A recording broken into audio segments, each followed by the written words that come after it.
The story of Irish emigrants to the US in the 19th century is dominated by the image of starving emigrants arriving in New York or Boston. While this is central to the Irish-American story, it's not the full picture. Tens of thousands of Irish people would travel far into the West, establishing communities in places like California, Colorado, Idaho and Montana. Indeed, by the late 19th century, one of the most Irish cities in the United States was in fact Butte, Montana. It was just one of hundreds of thriving Irish communities across the American West. This podcast explores why the Irish ventured west. It's a story of gruelling work in vast mining operations and all too often racism and hostility towards the Irish when they arrived. And forgotten as this part of Irish history may be, it was in the west of the United States where aspects of Irish American identity as we know it today was forged. Hello and welcome to the Irish History Podcast. My name is Finn Dwyer. Today's episode is the final show of 2023 and I have to say it was without doubt one of my favourite interviews of the year. My guest is Alan Noonan. Alan's book, Mining Irish Lives, Western Communities from 1849 to 1920 is fascinating.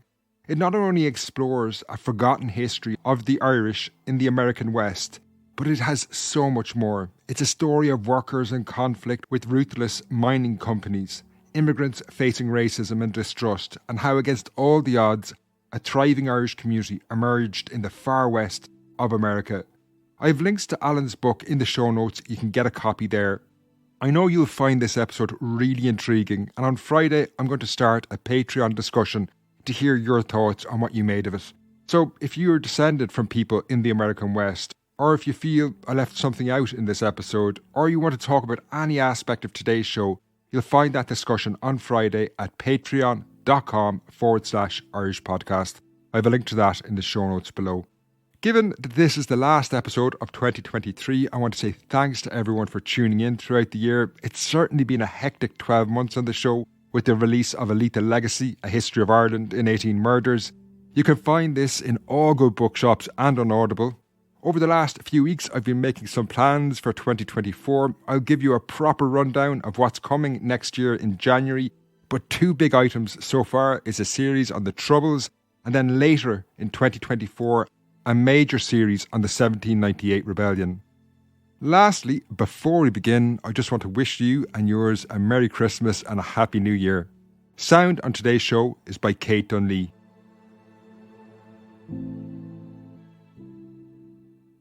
As I said at the beginning of the show, I think it's fair to say that the American West is not somewhere we often associate with Irish emigrants in the 19th century. But I was immediately taken aback when Alan explained how some Western cities by the late 19th century would have seemed familiar to Irish people. He begins by describing a place called Butte in Montana that will feature prominently in this episode. In places like Butte, you have places named Corktown, Dublin Gulch. You have schools teaching the Irish language. So you have branches of the Land League out in the American West in these really remote mining towns with maybe only 100, 200 people. In larger places, you have churches, schools that are almost entirely peopled by Irish priests and Irish nuns, Irish teachers. You have people like Michael Davitt visiting over in Virginia City, Nevada. In Butte, you have obviously Eamon de Valera, Douglas Hyde visiting, speaking to massive crowds of Irish people. And Douglas Hyde is using the Irish language when he's addressing these massive Irish crowds over in Butte. And yeah, it's a fascinating sort of story to see in the American West, this place which is often sort of identified as very prototypical American cowboys and whatever. And all of a sudden, these vast Irish communities out there. Nearly all Irish emigrants landed in the major ports of the East Coast, places like New York or Boston. Next, our conversation turned to the reasons though why these people left the big cities of the East and ventured into the West. The one similarity between them is firstly, obviously, their Irish identity, and then their optimism about hoping to come west in search of better wages and as well as that opportunity. And that opportunity then kind of came in the form of creating these Irish communities. In the West, mining in many ways embodied the opportunities many hoped they would find. The California Goldrush saw thousands move west, hoping they might make their fortune, but there was also others seeking more modest openings in standard mining operations. Of course, at this point, there's the California Goldrush miners, the placer miners who are, exploring, panning for gold, doing small diggings into the earth and kind of searching for what they can find, hoping for a big strike. And there's an awful lot of Irish that are involved in that movement, thousands. But then also you have the temporary miners who are starting to dig those shafts or maybe only work in mines for a little bit. And those are usually called 10-day miners. So they have some skills.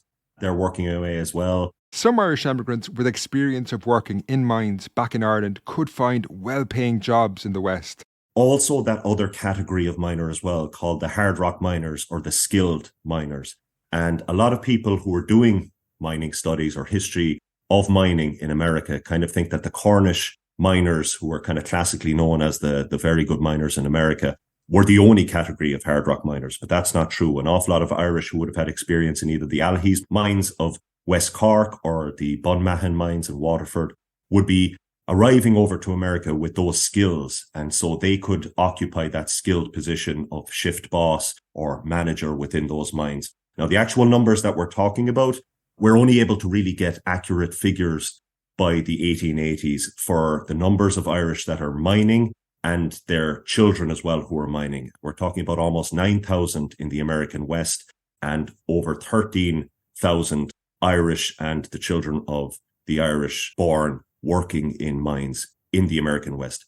That figure in itself does seem small, but these miners were only the tip of the Irish iceberg in the West. Alan explains how there were tens of thousands of other Irish emigrants who found work in other aspects of the mining operations.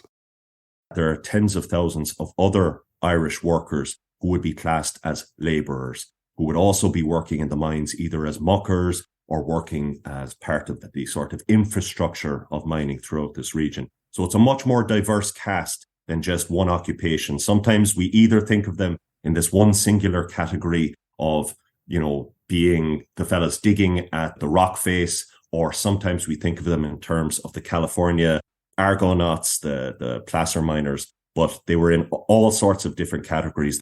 While mining communities conjure up a male-dominated world, Alan explains how women were very much part of these communities as well. There were fewer women in the American West in general. The women in these communities are working in boarding houses. They're working as boarding house owners, domestic workers, wives, nuns, sex workers. There's no American community, I should say, there's no Irish communities in the American West without women. Alan went on to detail some of the Irish women who emerged as prominent figures in the West. Nellie Cashman, who's a prospector and a highly regarded mining prospector. Cases like Mother Jones, who's a labour organiser. Those also exist. And then cases like the mine owner, Delia McCarthy, who's owns several mines, has the respect of her workers. She goes to the World Fair in Chicago and returns back, is well known in the business community where she's based. But part of the problem that I've found is the difficulty in tracing sources for these people. And while it was difficult to get personal accounts from mining men and men who were working in these communities, for women, it was exceptionally rare. And so when we're talking about those people, I was really fortunate to be able to uncover some of those sources or some of those accounts, because those voices are almost silent. Not quite, but they're very, very rare. Now, of course, when it comes to mining as well, the people who are engaged in either mine ownership or placer exploratory mining, when they're women, they can do that. But often for the hard rock mining, women wouldn't be allowed in the hard rock deeper mines, partly because of the superstition that it would be bad luck, and obviously partly because of discrimination against women in the workplace. Alan's book uses emigrant letters to provide an insight into the lives of the Irish in the American West. These provide really personal perspectives and bring history to life. He shared two that highlight how many Irish who arrived in the West had families either back in Ireland or in the eastern United States. These families, often held together by women, had to endure long waits to find out what happened to their loved ones. Alan first shared the story of Michael Maguire. He starts out in Philadelphia and he starts writing a few letters in San Francisco. He goes out into the interior of California doing his gold exploration. And then the letters stop and his family are in fear for several months. They don't know what happens. And finally, the following year, he reappears in Philadelphia unexpectedly with the family. He had sewn gold in his boots, returning back home to Philadelphia. And they're there for a few months before Michael and his family end up back over in California, because Michael feels that there's more hope and optimism and opportunity over in California rather than on the East Coast. While the Maguire family were reunited, the letters of the Hayes family revealed the acrimony and bitterness many women must have felt at being essentially abandoned by their husbands. This letter really left an impression on me. There's a man called William Hayes, and on one of the letters, and this is sort of part of the process of where you get this sort of richer, deeper context by reading the original letters with what's going on. But there's an immigrant letter that William Hayes sends back, and he says, "The time isn't right yet to return back home. I can't come back home. I haven't gotten enough money. I have all of these business interests. I will get back very, very soon, but not right now." And scribbled on that letter, on the top of it, it might be the start of a new letter to him, or it might be the start of a note, but it's a quotation which goes, "You wrong your wife and child in this letter." And it goes on from there, sort of these notes. But you can sense the anger with some of those sort of immigrant letters. And of course, contact was so much more difficult, rarer, more expensive. In the West, life was often dangerous. Alan now explains what life in the mining operations could be like. This is probably summarised best by the fact that a commonly used drill was known as the Widowmaker. When we're talking about the guys going down into the more permanent mines, the larger mines, there's descriptions and songs where the miners are describing it as dark as a dungeon. And they're working on the face of the mine, the dangers of bad ventilation, the fears of cave-ins. And then as the 19th century kind of rolls along, we're talking about increased mechanization and the use of drills, which makes them even more dangerous.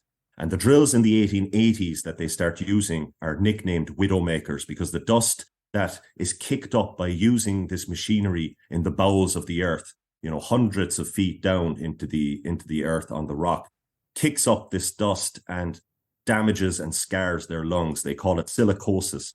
And of course, the problem then that they have is where are they going to go? It ages and sickens the miners. There's descriptions of miners in Butte who look like they're in their 60s and 70s, who are only in their 30s. And they have terrible breathing problems, or if they get sick, or if they die, or if they're injured, where do they go to for healthcare or for help? While conditions were always difficult, the growth of major corporations in the mining industry who ruthlessly pursued the bottom line led to rising tensions with the miners themselves. Those mine companies, as they become increasingly corporate, increasingly centralized, begin targeting workers' wages, making mines increasingly dangerous. And like I said earlier on, with the advent of advanced industrial machinery, what is the effect that has on workers' lives and their health? Alan shared the story of Patrick Hearn, an Irish shift boss who was killed in an accident. While mining companies often took insurance from the wages of their workers, in the case of Patrick's death, they refused to pay out to his widow.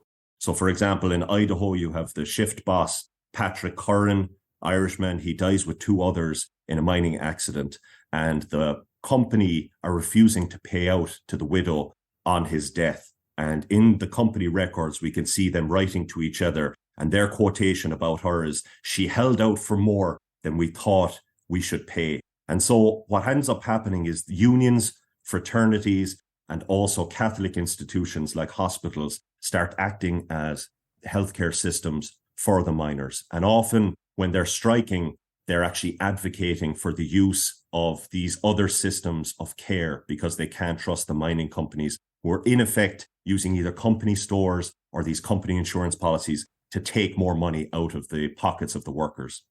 It's no surprise that in this ruthless world, workers began to organise into trade unions. One person who embodied this movement in the American West was the Cork woman, Mary Harris, better known as Mother Jones. Alan shares her story now. She's a figure that lives a rather tragic life. Her family die in, I believe it's a typhoid epidemic in Chicago. She loses her seamstress business then in the Great Chicago Fire. And for somebody who had gotten so many knocks in life, for her to turn around and dedicate herself to helping people and to promoting, worker solidarity, it really showed a remarkable strength of character. And often she'd arrive into these mining towns and portray herself as a much older and more feeble woman than she was. They'd build a little stand for her and she'd stand in front of all of these different groups of miners, Italian, Irish, Welsh, and she'd start speaking in this very sort of gentle tone and say, I'm just an elderly woman. I don't know how I'm able to do much, but even I know what's right and what's wrong. And then her voice would start to rise and she'd go, but all you strong men in front of you, you're unable to stand up for your women and your children and for yourselves. And her voice would kind of become louder and louder and the men would start crying, seeing her oration. So she was well able to handle herself and her image. I think her most famous experience was when she was over in Colorado in the Colorado Labor War, a story that I would have loved to spend more time with, but has been detailed by several other accounts. And it's during the Colorado Labor War where the miners are facing against Rockefeller and his mine company and his Pinkerton mine detectives. And the workers are all thrown out of their company housing. So they set up a tent city and the Pinkertons machine gun the tent city, killing over a dozen women and children. She's there as this very vocal opponent. She's led out several times out of Colorado under guard, both by the local police and then also by the detectives. And each time she returns to rally the workers in the face of this adversity. And that's where we get the song, She'll Be Coming Round the Mountain. It's written about Mother Jones and her effort to continue to come back to the workers and rally them and support them. And of course, her famous phrase was, pray for the dead, but fight like hell for the living.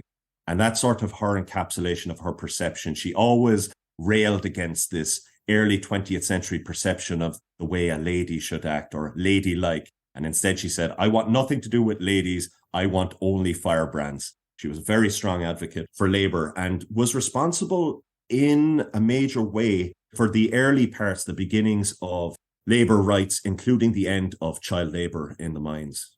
These efforts to forge class solidarity among the miners was often undermined by racial tensions between various communities.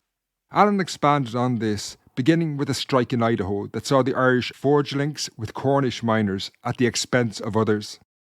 In Arizona, for example, they ally with the Cornish against the Italians and support the mine company in an effort to secure their own position. In other places, they're much more sensitive to this sort of class-based struggle.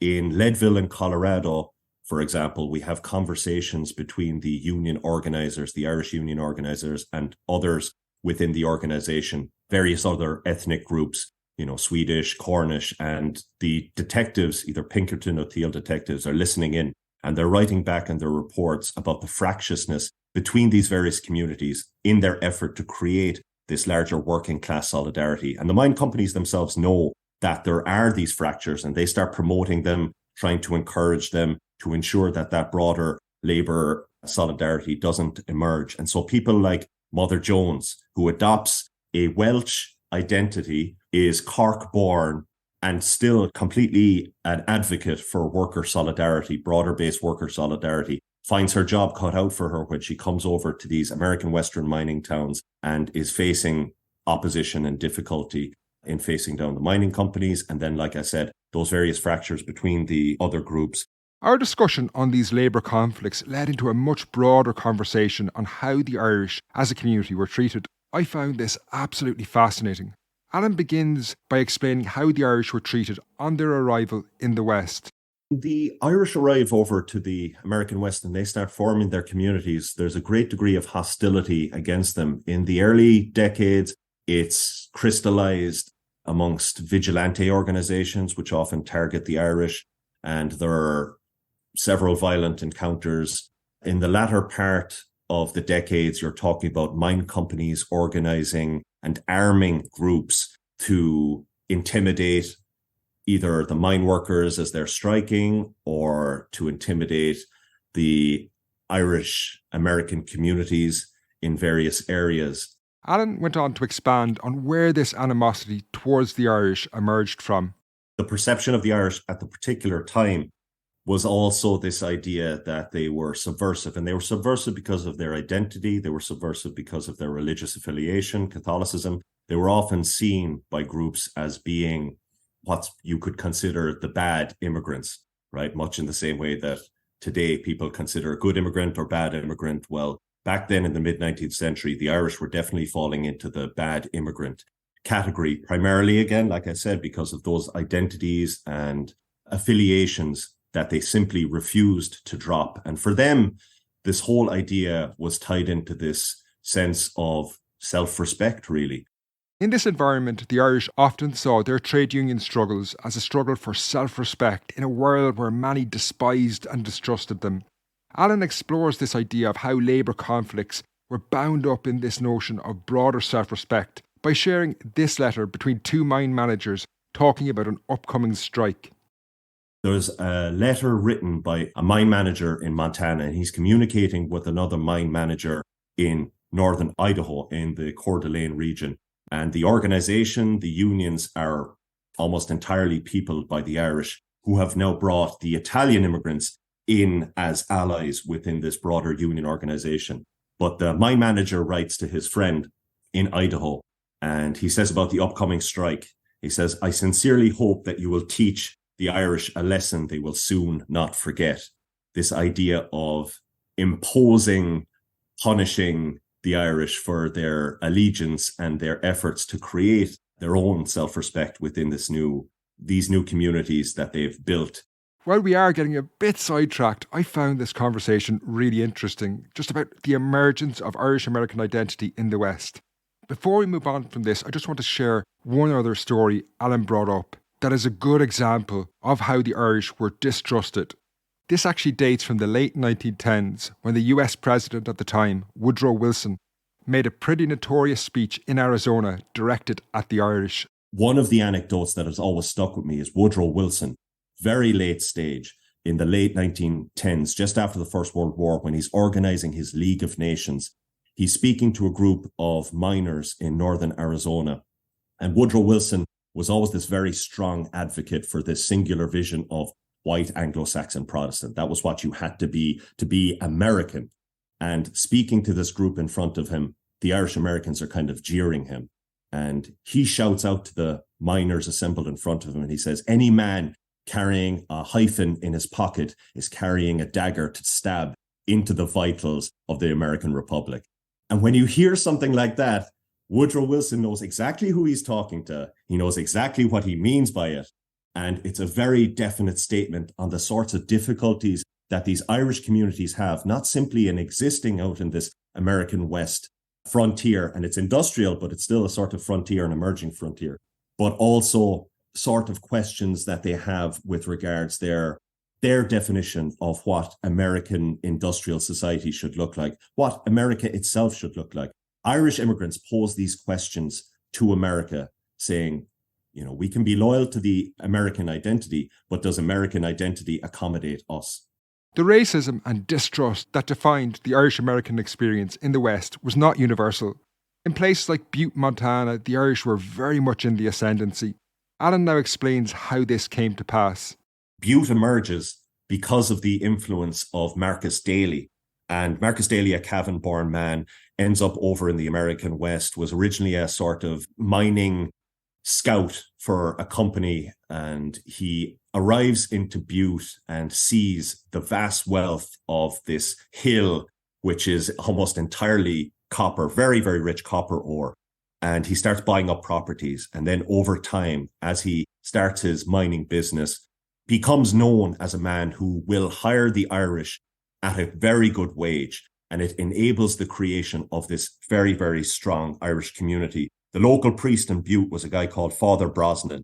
And he writes in one of his letters, he said, he did not care for any man but an Irishman, and he did not give a job to anyone else. Now that's a little bit strong because Daly did hire other people. But the point is that if an Irishman arrived into Butte, he could get some job in the Never Sweat mine or somewhere working in this Irish community. And it became very well known amongst the Irish that Butte was a place that they could come to and safely be able to get a job, a high-paying job. Butte is the most well-known Irish community in the West, but it wasn't the only one. There were other similar towns and cities with a similar history, now forgotten in the wider story of the Irish in the American West. One of the things in my book as well is, as important as Butte is later, there's also other cities that are very, very important. Leadville, Colorado in the 1880s and 1890s, and Virginia City, Nevada in the 1870s, which is as massively Irish as Butte is later. And the reason that Virginia City became particularly strongly Irish is because of the influence of the mine owners, Fair, Flood, Mackey, and O'Brien. And they were all Irish or Irish American. And they came together and ensured that the Irish were able to get jobs in these mining towns, that the discriminatory practices that occurred in other places, and we can see it in the hiring cards in places like Randsburg, California, where people are writing, Irish on the hiring card as a sort of suspicious reference. Alan was careful to point out that even in places like Butte, the Irish faced racism. The history of a place called Maryville, a city to the north of Butte, illustrated how easily things could change. Even in Montana, where you're talking about this very strong Irish presence in a place like Butte, and then in the smelter city of Anaconda, there's very strong hostility to them through the American Protective Association, which is a virulently anti-Catholic secret society, which becomes established in Marysville. And Marysville was actually started as a gold mine by a guy called Thomas Cruise, who is another Cavan man like Marcus Daly, but he sells his stake in the gold mine. He retains 1/6 share of it and becomes one of the wealthiest people in America in this time. And he names his mine Drumlumman after the parish in Cavan that he was from. But later, the mine company would shift very much against the Irish in this town and would be known as a town that did not really welcome the Irish. And so this is not far away from Butte at all. And yet you still have those sort of adversarial forces that exist well into the 20th century against the Irish communities in these various parts of the American West. To finish our story, we talked about how the Irish in the West, even though they were so far from home, never really gave up on the idea of one day coming back to Ireland. Alan explains how hostility towards them played a role in shaping this. For an awful lot of them, their ties to Ireland, their ties to home represents a sort of longing to return to Ireland. And for most of them, they want to return to Ireland. It becomes this sort of tragic inability to return home. And their real effort, not necessarily not to be American in the sense of they didn't want to be white Anglo-Saxon Protestant, partly because they couldn't be. They couldn't simply jettison their own identity anyway. But it was never their intent to be there permanently. They hold on to an identity that is tied to that idea to return. So in some sort of a way, they had no incentive to abandon their Irishness because they hoped to return to Ireland. It becomes a false hope in almost all cases and a myth that sort of sustains them. Those that do return to Ireland, they find both Ireland changed, transformed. They're disappointed by the experience and they find themselves changed over the decades and then up to the present. That Irish-American community that continues and persists in parts of the American West is very much a lingering effect of that understanding of themselves as, in a way, exiles. I think Kirby Miller is correct with what he says in that sort of use of the term. And certainly to this day, places like Butte, and there's other towns around the American West, but Butte in particular holds very strongly onto this idea of itself as Irish place, and people travel all over the state of Montana to go to Butte on St. Patrick's Day. They're very proud of their Irish heritage. How it manifests itself is all sorts of different ways, very much in the sort of way that I was talking about the book itself and the different spectrum of Irishness that Irish Americans sort of subscribe to. They can continue to speak Irish, write Irish poetry. They can continue Irish music. They can maintain affiliation with both the Catholic Church or not at all. They can continue affiliation and subscription to Irish nationalist causes.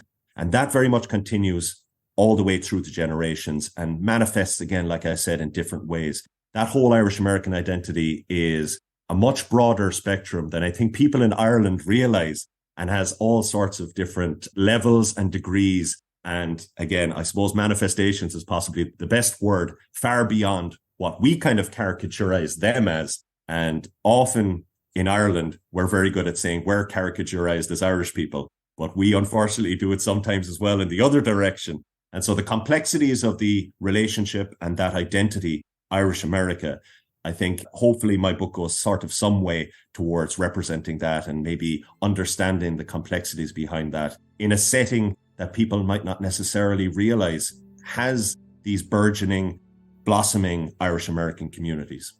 I found this conversation with Alan really fascinating. I hope you enjoyed it as much as I did.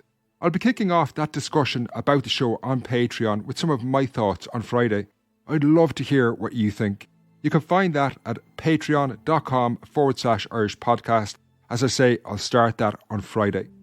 You can get your copy of Alan's book, Mining Irish American Lives, Western Communities from 1849 to 1920, at the link in the show notes below. I'd really recommend it. Finally, I hope you and yours have a great Christmas, and I'll be chatting to you in January. Until then, Slán.